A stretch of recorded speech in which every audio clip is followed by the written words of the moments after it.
They say first impressions count, but it's actually how an experience ends which sticks in the memory long term.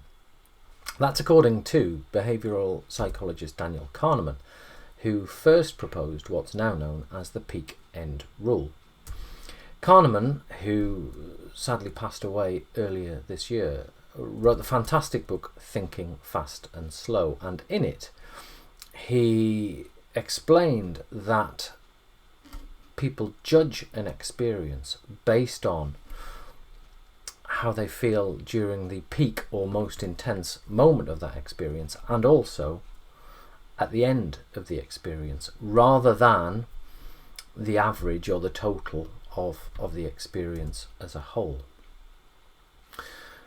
So by ending experiences on a high note, it's typical that they will be remembered in a much more positive light.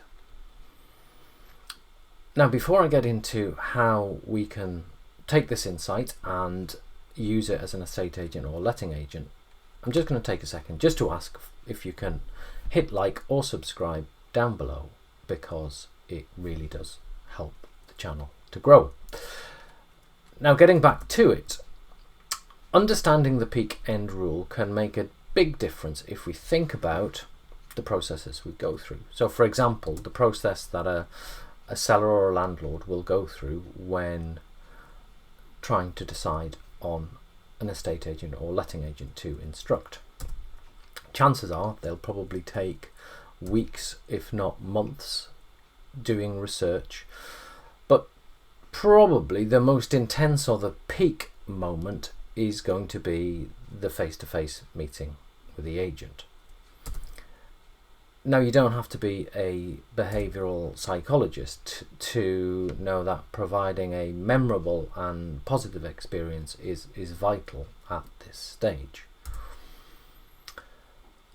But if we think about perhaps doing things a little bit differently to get ahead of the competition, how many agents prioritise their final interaction with a potential seller or landlord to make sure that they end on a high note? You should give some serious thought to managing this final moment to your best advantage. And let's suppose you do actually win the instruction, then the clock resets and it's likely that you'll have another peak moment and another final conclusion as you go through the sale or letting process. Now, each sale or let is different, so it's going to be very difficult to predict the most intense moment that occurs. It may be when negotiating an offer. It might be an unexpected mortgage issue or a conveyancing question that has the potential to jeopardize the sale. It could be a serious maintenance issue that is only revealed days before tenants are due to move in. Whatever it is, it's hard to give too much guidance on this because, as you'll understand, every situation is going to be different. But I think you can accurately predict how the sale or let is going to conclude, assuming it ends positively. And as a result, you should have systems in place to ensure that every single seller, every single landlord, every single buyer, and every single tenant has the very best and most positive and most memorable final interaction with you that's sure to stick in their mind.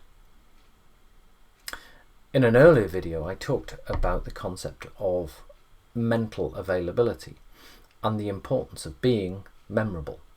So watch that video because that will certainly help. And if you wait till the end, you'll have a chance to click on the thumbnail and that video will come up for you. So I hope you've enjoyed this video. I hope it's been insightful. I hope it's perhaps enabled you to think a little bit differently about how you manage that process. If you have enjoyed it, please hit like if you haven't already done so, and if you don't want to miss out on any other videos that I post, hit subscribe and then you'll get a notification whenever they're uploaded.